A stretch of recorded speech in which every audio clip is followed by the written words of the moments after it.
Happy Monday, Reject Nation. Greg here. John here. We are going to watch the official trailer for Mary Poppins Returns. There's a lot of hype around this movie.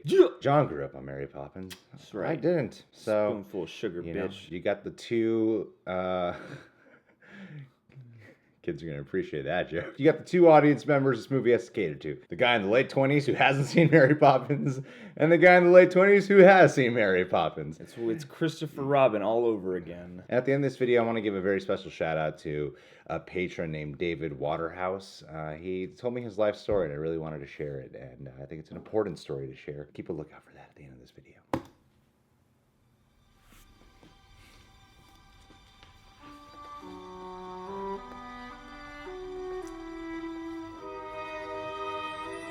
I honestly can't remember why we kept most of this stuff to begin with. Don't you remember that kite? We used to love flying that with Mother and Father. Those days are long behind me. It's just like Christopher Robin. Oh, they're all grown up and they're not kids anymore. And it's gloomy weather in London. I live and breathe. Aww. I was flying the kite and it got caught on a nanny. Mary, Poppins, you came back. you seem hardly to have aged at all. Really? One never discusses a woman's age, Michael. Would have hoped I taught you better.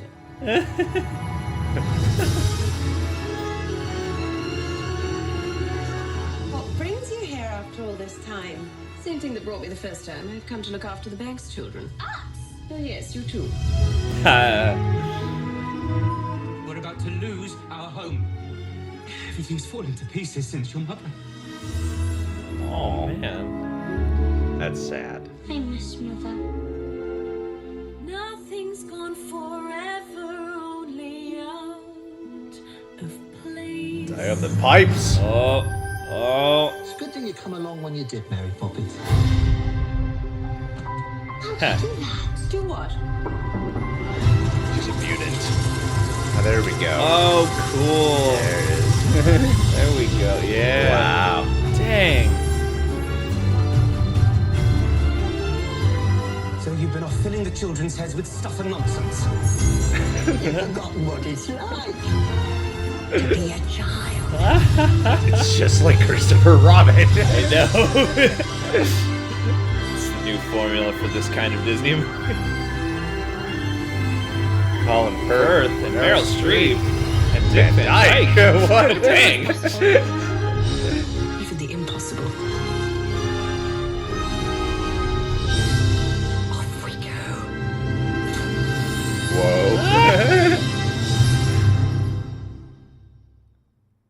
I don't know if you guys caught it in our reaction, but we think this is kind of similar to Christopher Robin. Just a little bit, You know, the way that they grew up and life is hard now. Yeah, they suck at being adults and they forgot what it's like to be children, And man. they need some kind of whimsical childhood force to come back and remind them what it's about to be Yeah. alive. Although, what I'll give this is there was a point halfway through the trailer where it got very Disney bright, and from the images I remember from seeing song and dance numbers from Mary Poppins, like when it mixes in the animated colors in the world, I wasn't expecting that because I saw the teaser trailer on my own, and then watching this, I was like, oh, they're bringing all this back too. Yeah, and that was the stuff that I just hadn't thought about from the last teaser because it's not there at all. And that really dazzled me in this trailer. And now, from at least where I'm sitting moments later, I'm like, all this movie has to do is be good because it looks like it has every element I would have expected from a Mary Poppins Returns kind of movie. I love just seeing that splicing of animation, what looks like anyway 2D animation with live action. Like, that really took me back, and all the lighting and the musical numbers and stuff like that. It looks beautiful. It really does. I mean,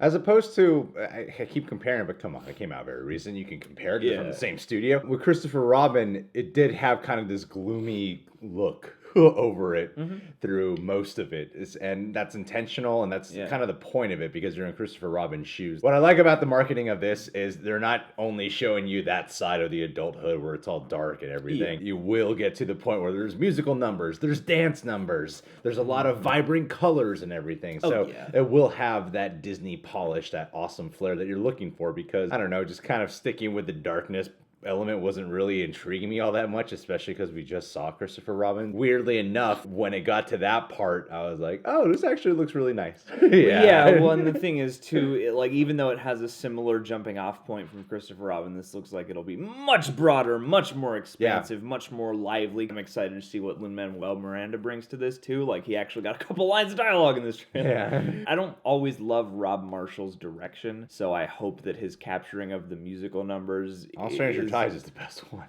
Yeah, definitely. 100%. I mean, I liked the look of what I saw here, so I hope that he, does a lot of wide capturing instead of a lot of close-up capturing of especially the song and dance numbers, because that's a big part of what makes the originals so timeless and memorable is a lot of very memorable songs and dance numbers. Well, the most memorable dance image I got was of Dick Van Dyke.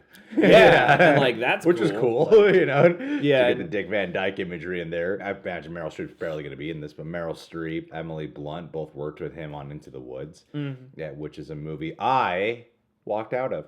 I'm very much excited to watch this. I know a lot of people really like that movie, and I just couldn't stand it when I was watching it at the time. This looks way more enjoyable to me than that. Yeah, and it definitely looks like, at least again, given as much as the trailer can give you, it looks like they are really going all out in recapturing the style, the magic, the scope, the look, the feel of Mary Poppins. I think it was smart for them to do the trailer the way they did it like this, because this is not a comparison to the movie per se. I'm just talking about the box office, because the box office numbers for Christopher Robin weren't all that good. All things considered, coming from Disney, it wasn't... It just crossed $1 billion.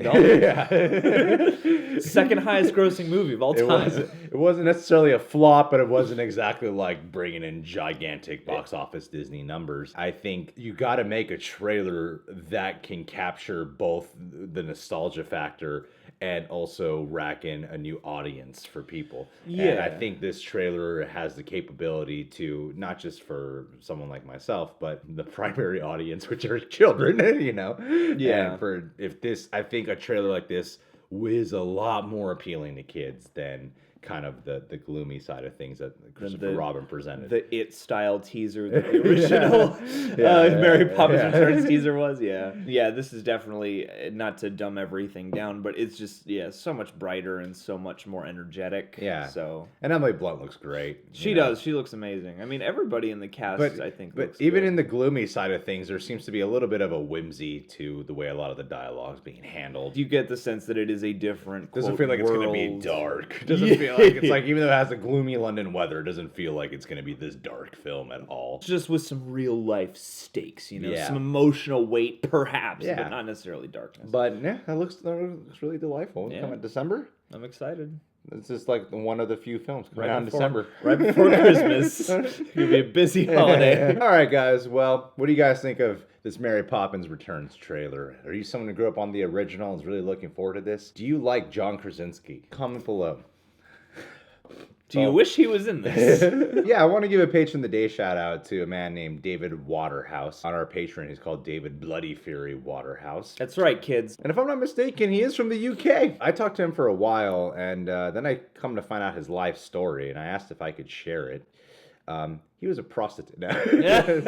So while we were talking to messages, he mentioned a couple of things about having limited capacity to walk, so I decided to ask him about it. A while ago, he told me his story, and I'm just going to read from it. He said he was run over by a double-decker bus and got dragged up into the wheel arch and dragged a bit down the road. He ended up with spinal and nerve damage, plus shards of bone lodged in his spinal column. Involuntary muscle spasms all over and constantly in pain as he has an extreme tolerance to medication. Even morphine no longer works for him. Damn. Because of this process, his marriage ended up kind of falling apart because, it's like that's a really hard thing to have to deal with. It becomes kind of the center of life after that. And he doesn't have any bitter feelings towards her, but unfortunately had to move 70 miles away from the wife and daughter. He was actually told he'd never be able to walk again.